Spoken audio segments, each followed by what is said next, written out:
పుత్రురాలా, నీకు శుభము. ప్రభువు నీకు తోడై ఉన్నాడు. మరియా, భయపడకుము, నీవు దేవుని వలన కృప పొందితివి. ఇదిగో, నీవు గర్భము ధరించి కుమారుని కని ఆయనకు యేసు అని పేరు పెట్టుదువు.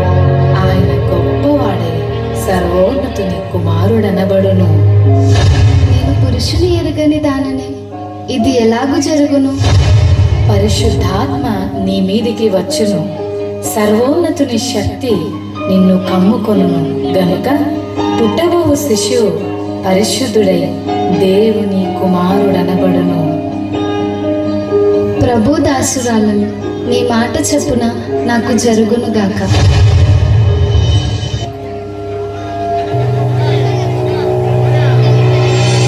ఆమె భర్త అయిన యోసేపు నీతిమంతుడై ఉండి ఆమెను అవమానపరచనులక రహస్యముగా ఆమెను ఎడనాడని ఉద్దేశించాడు.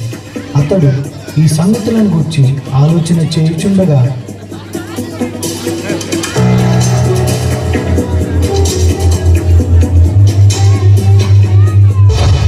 దావీదు కుమారుడైన యోసేపు, నీ భార్య అయిన మరియను చేర్చుకొనుటకు భయపడకుము. ఆమె గర్భము ధరించినది పరిశుద్ధాత్మ వలన కలిగినది. ఆమె ఒక కుమారుని కనును. తన ప్రజలను వారి పాపముల నుండి ఆయనే రక్షించును గనుక ఆయనకు యేసు అని పేరు పెట్టుదువు. యోసేపు నిద్ర మేలుకొని ప్రభువు దూత తనకు ఆజ్ఞాపించిన ప్రకారం చేసి తన భార్యను చేర్చుకొనెను.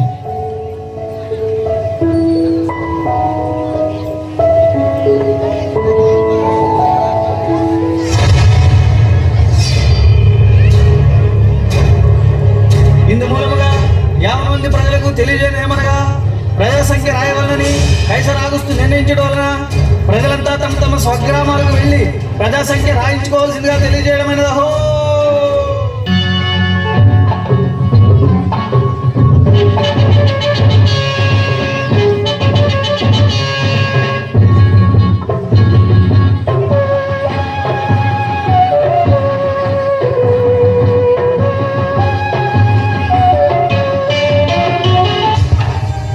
అమ్మా, నా భార్య నిండు చూడాలి.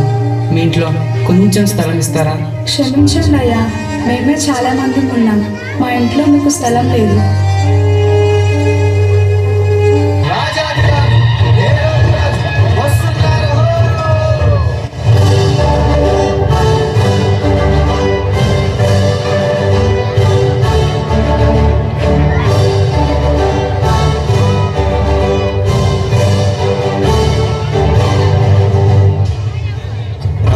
హేరోదు దినములలో యూదా దేశపు బెత్లెహేములో యేసు పుట్టిన పిమ్మట, ఇదిగో, తూర్పు దేశ జ్ఞానులు యెరూషలేముకు వచ్చి, యూదుల రాజుగా పుట్టినవాడు ఎక్కడా?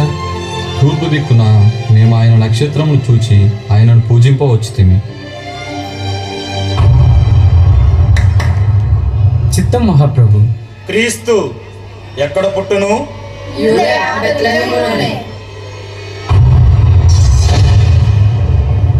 సరే, మీరు వెళ్ళి ఆ శిశువు విషయమై జాగ్రత్తగా తెలుసుకొనగానే నేను వచ్చి ఆయనను పూజించినట్లు నాకు వర్తమానము తండి.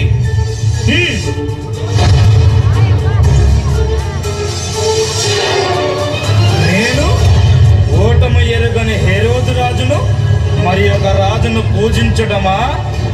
అసంభవం.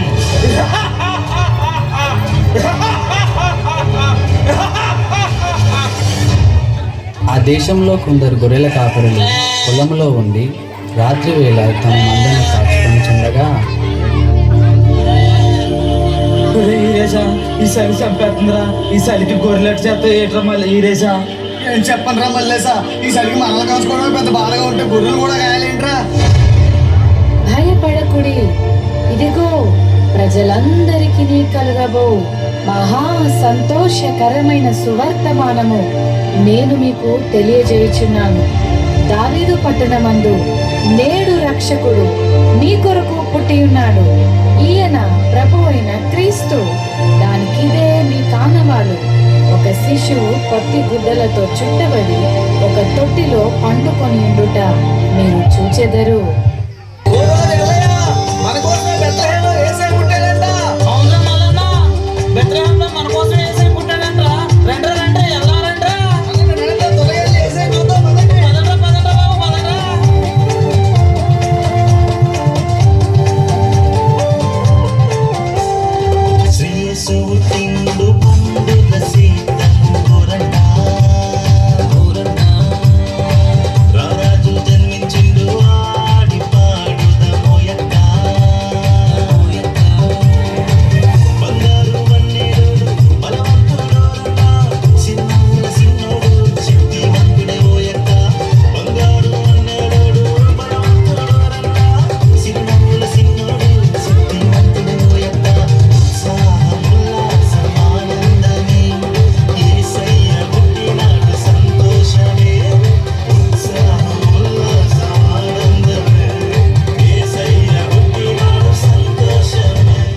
వీళ్ళంతా ఎక్కడికి వెళ్తున్నారు?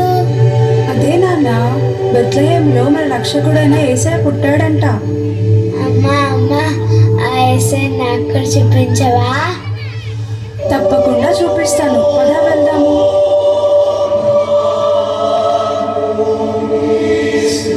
అబ్బా, యేసయ్య ఎంత ముద్దుగున్నాడో. Maybe did you know that your baby boy someday walk on water? Maybe did you know that your baby boy will save our sons and daughters? Did you know that your baby boy is gonna make you new? This child that you deliver will soon deliver you. చూశారు కదా మిత్రులారా, చీకటి లోకంలో పాపమనే బంధకాలతో అపవాది చేతుల్లో బందీలుగా ఉన్న ప్రతి మానవుని రక్షించుటకు దేవాతి దేవుడు ఈ లోకానికి ఎన్నో గ్రహాలు, ఖండాలు, దేశాలు దాటుకుంటూ పాపంలో కూరుకుపోయిన నిన్ను రక్షించడానికి తన ఏకైక ప్రియ కుమారుడైన యేసయ్యను మానవునిగా ఈ భూమిపై నీ కొరకు పంపాడు. నిజ క్రిస్మస్ ఆనందం విందు వినోదాల్లో లేదు, కానీ నీ హృదయంలో క్రీస్తు ఉండటమే నిజమైన క్రిస్మస్. ఈ నిజ క్రిస్మస్ ఆనందం నీవు కూడా పొందుకోవాలనే ఈ మా చిన్ని ప్రయత్నం.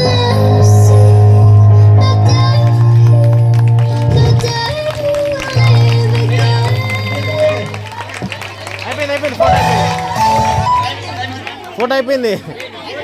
అందరూ ఎక్కడికి వెళ్ళకండి, ఇక్కడ నిల్చోండి. ఫోటో దింపిన రవి, అయిపోయింది. ఏ రవి, ఫోటో అయిపోయింది, దింపిన అయిపోయింది, ఫోటో దింపిన, వీడియోలో తీసుకున్నా. ఆ పొజిషన్ బాగుంది.